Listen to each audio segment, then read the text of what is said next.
साथियों नमस्कार।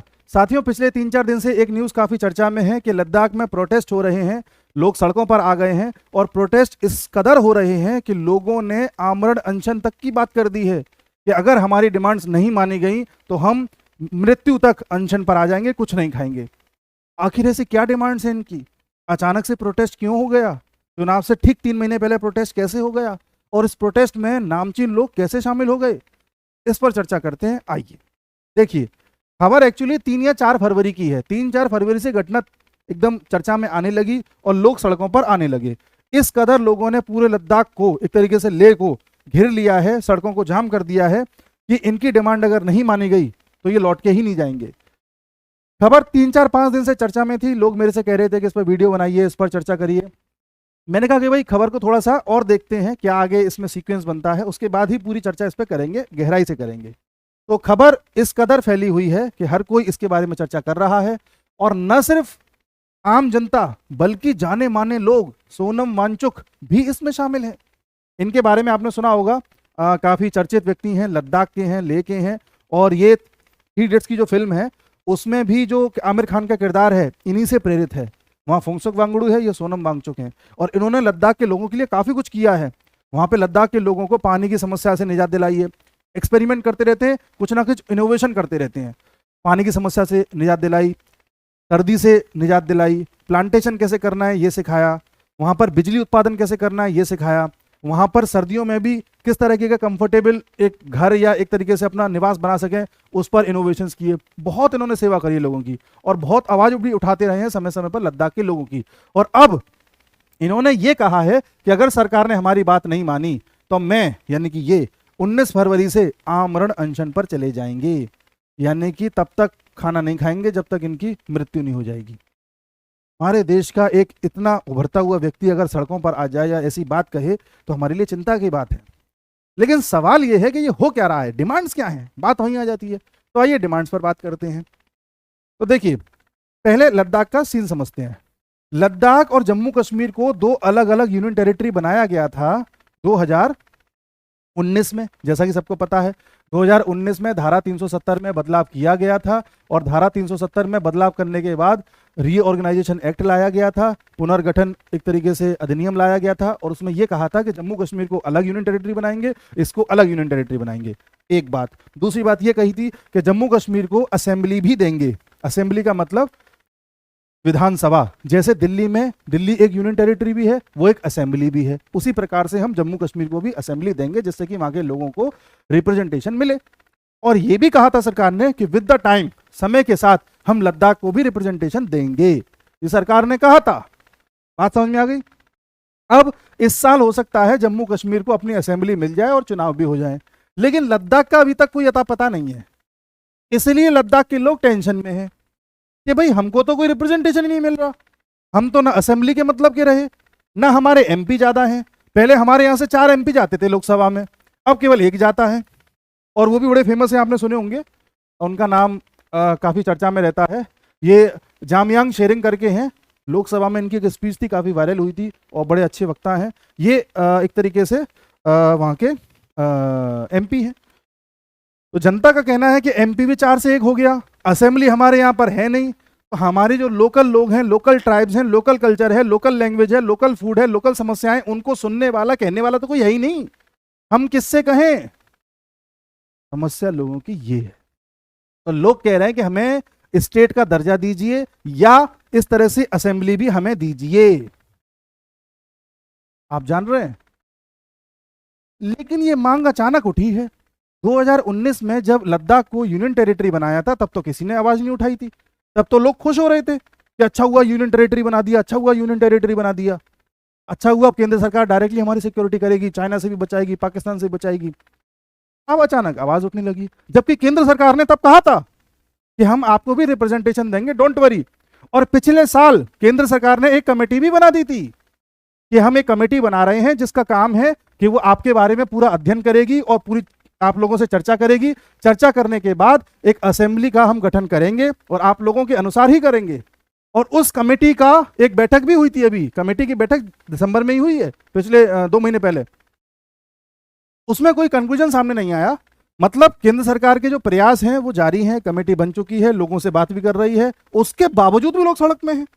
हैरानी की बात है। और ऐसे चर्चित लोग सड़क पे हैं और ये लोग कह रहे हैं कि न सिर्फ हमें स्टेटहुड का या रिप्रेजेंटेशन चाहिए बल्कि हमें 6 शेड्यूल का दर्जा भी चाहिए। अब ये छठा शेड्यूल या छठी अनुसूची क्या है, इस पर भी देखते हैं। तो देखो साथियों, इनकी जो डिमांड्स हैं वो दो हैं मोटे तौर पर। पहला तो ये चाहते हैं कि हमारे यहाँ पर असेंबली बन जाए या स्टेटहुड का दर्जा दे दो हमें। दूसरी डिमांड है कि 6 शेड्यूल का दर्जा दे दो या छठी अनुसूची। छठी अनुसूची क्या होती है साथियों, हमारे देश में 4 राज्य ऐसे हैं जिन्हें इस शेड्यूल में रखा गया है, AMTM, असम, मेघालय, त्रिपुरा, मिजोरम। असम, मेघालय, त्रिपुरा, मिजोरम, ठीक है, असम, मेघालय, त्रिपुरा, मिजोरम, याद करने का तरीका AMTM।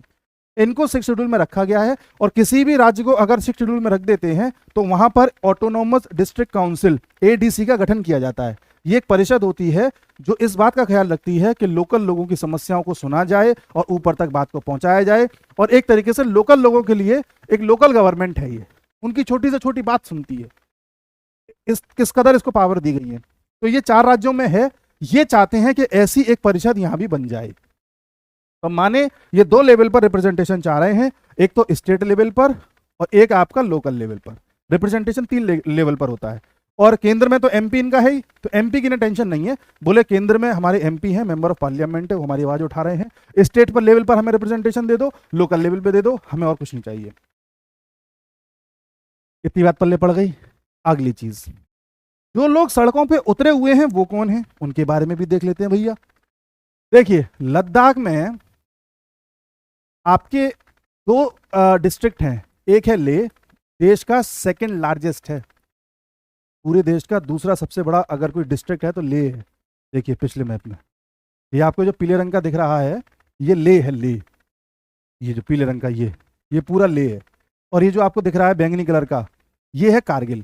तो लेह और कारगिल दोनों को मिलाकर के लद्दाख बोला जाता है। इसमें 2 डिस्ट्रिक्ट हैं, ठीक है। तो हाँ, एक चीज और, कारगिल में ज्यादातर मुसलमान रहते हैं, ये मुस्लिम बहुल इलाका है। और जो आपका लेह है, लेह में ज्यादातर बुद्धिस्ट और हिंदूज रहते हैं। ये बात समझ में आ गई। कारगिल में कौन रहते हैं, मुस्लिम्स।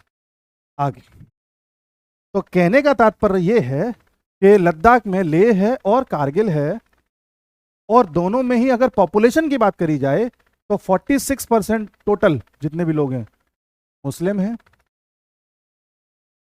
40% बुद्धिस्ट हैं और 12% करीब करीब हिंदू हैं। और ऐसे फिर बचे कुछ और होंगे। मोटे तौर पर वह मुसलमान सबसे ज्यादा हैं। सड़कों पर ये हैं, बुद्धिस्ट भी सड़कों पर हैं और हिंदूज भी हैं, ठीक। मुस्लिम में भी शिया मुसलमान सड़कों पर हैं। आप ध्यान से सुनना, शिया मुसलमान सड़कों पर हैं। ईरान एक कंट्री है जो आजकल बड़ा चर्चा में है। ईरान एक तरफ से बलूचिस्तान से घिरा जा रहा है, एक तरफ से सीरिया की तरफ से घिरा जा रहा है, उधर इजराइल आए दिन कुछ ना कुछ ईरान के बारे में कह रहा है, इधर अमेरिका उसको किसी ना किसी तरीके से टारगेट कर रहा है, पोक कर रहा है। इसके बारे में मैं वीडियो आपको बना के दे चुका हूं, 1 या 2 वीडियो ईरान पे मैं डाल चुका हूं। और ईरान एक शिया कंट्री है। मुझे नहीं पता कुछ भी, मैं आपके सामने बस कुछ पॉइंट रख रहा हूं, बाकी आप विद द टाइम समझ जाएंगे चीजें। ईरान इस समय संकट में है, सही है। एक चीज और सुनिए, ईरान के साथ पीछे कोई खड़ा हुआ अगर कोई इसके साथ जो देश है वो है चाइना। चाइना ईरान के साथ खड़ा है और रशिया भी खड़ा है। रशिया का इतना रोल नहीं है, चाइना कुछ ज्यादा एग्रेसिवली ईरान के साथ खड़ा हुआ है। अगला, लद्दाख का जो बॉर्डर बनता है वो चाइना से बनता है और हमारा अक्साई चीन जो है वो चाइना ने कब्जा रखा है। चाइना किसी भी हाल में अक्साई चीन भारत को नहीं दे सकता। कारण यह है कि चाइना ने अक्साई चीन से होते हुए, ध्यान से देखिएगा, एक सड़क बना रखी है जो चाइना के जिंगजियांग प्रोविंस को तिब्बत से जोड़ती है। कल को इस प्रोविंस में कोई लफड़ा हो गया या तिब्बत ने अलग होने की ठान ली या कोई भी ऐसी गतिविधि हुई जहां चाइना को मिलिट्री का यूज करना पड़ा, तो चाइना इसी सड़क के जरिए इन दोनों को कनेक्ट करेगा। चाइना कुछ भी कर सकता है, अक्साई चीन नहीं देगा, उसके लिए चाइना को घुटने पे लाना पड़ेगा, तभी वो देगा। इसलिए चाइना चाहता है कि भारत ने जो जम्मू कश्मीर की समस्या सुलझा ली है ना, जो आजकल जम्मू कश्मीर में बड़ी शांति बनी हुई है, टूरिज्म बढ़ रहा है, 1 करोड़ टूरिस्ट गए थे घूमने के लिए, इन्वेस्टमेंट आ रहा है। पहले पाकिस्तान या कुछ ना कुछ हरकतें करता रहता था, जो काम अब यहां नहीं हो पा रहा वो काम अब यहां होगा, ऐसी संभावना है। मैं अभी भी कंफर्म नहीं हूं, क्योंकि चुनाव से पहले ऐसी हरकतें होती हैं। मैंने कई वीडियो कई शॉर्ट्स ऐसे डाल रखे हैं, मैंने आपसे ये बात कही थी, पहले भी कहा था किसी वीडियो में, मुझे याद नहीं है कौन सा वीडियो है, उसमें मैंने ये कहा था कि जैसे ही चुनाव आएगा आप देखना, किसान आंदोलन टाइप की चीजें, सीए से रिलेटेड चीजें, एनआरसी से रिलेटेड चीजें, कोई ना कोई ऐसी चीज उठाई जाएगी जिससे जनता सड़कों पर आए। इसमें जनता का कोई दोष नहीं है, जनता भोली भाली है, सोनम वांगचुक का कोई दोष नहीं है, ये सब अच्छे लोग हैं, बढ़िया लोग हैं, अच्छी बात उठा रहे हैं, बिल्कुल सही उठा रहे हैं, लेकिन कोई है जो इनको भड़काता है। भाई एक बात बताइए, जब सरकार ने कमेटी बना रखी है, कमेटी रेगुलर मीटिंग कर रही है आपसे, कंक्लूजन नहीं निकल पा रहा, अभी नहीं निकलेगा 2 महीने बाद निकल जाएगा, आपको ऐसी क्या जल्दी पड़ गई अचानक से कि आप सड़कों पे आ गए सबके सब? और हम अगर गणित लगाते हैं अपना, तो हम गणित में पाते हैं कि कुछ चीजें ऐसी हैं, कॉमन डॉट्स हैं, जो सब में एक तरीके से मिल रहे हैं। जैसे मैंने आपको ये बताया, ये भी हमें देखने को मिल रहा है, और ये चीज हम जानते हैं कि चुनाव 2 महीने बाद है। डिस्टर्बेंस पैदा करो। तो सवाल ये है, अब हमें क्या चाहिए? हमें ये चाहिए, मतलब सरकार को, कि वहां के लोगों से जाकर के बात करे, उनको आश्वासन दे, और सरकार जल्द से जल्द उन्हें कोई ना कोई ठोस कदम उठा करके दिखाए। और बाकी हम नागरिकों का काम है कि ऐसी घटनाओं से अवगत रहें। हो सकता है ये घटना जेन्युइन हो, नो डाउट, लेकिन हो सकता है प्लांटेड हो, क्योंकि बैठे हैं 2 लोग ऐसे। भाई चाइना अपने पड़ोस में कोई हरकत कैसे नहीं करेगा, आप बताइए? जम्मू कश्मीर में कुछ हो नहीं रहा, लद्दाख एकदम शांत पड़ा हुआ है, ऐसा कैसे हो जाएगा? इंडिया तो उन लोगों के लिए एक सरदर्द है, जिसको वो कैसे भूल सकते हैं? चाइना यूएसए टाइप के लोग पहले जम्मू कश्मीर में दिक्कत करी, फिर पंजाब में खालिस्तान की दिक्कत करी, फिर नॉर्दर्न बेल्ट में हिंदू मुसलमान की दिक्कत करवाई, फिर इधर ईस्टर्न बेल्ट में उधर चले जाएं तो नक्सलिज्म की दिक्कत है, नॉर्थ ईस्ट में अलग दिक्कतें पैदा कर रखी हैं, हर जगह दिक्कत पैदा कर रखी है। कैसे भी हिंदुस्तान को हर पॉइंट से अनस्टेबल रखो। और अभी तो एक नई बात निकल के आई है कि दक्षिण भारत को एक अलग देश बना देना चाहिए, कांग्रेस के एमपी ने कहा है कर्नाटक में। अब ये बात कहां से आ गई बताइए? द्रविड़िस्तान, द्रविड़िस्तान ये नाम दिया जाएगा उन लोगों के अनुसार। ऐसी बातें चुनाव से पहले अचानक से।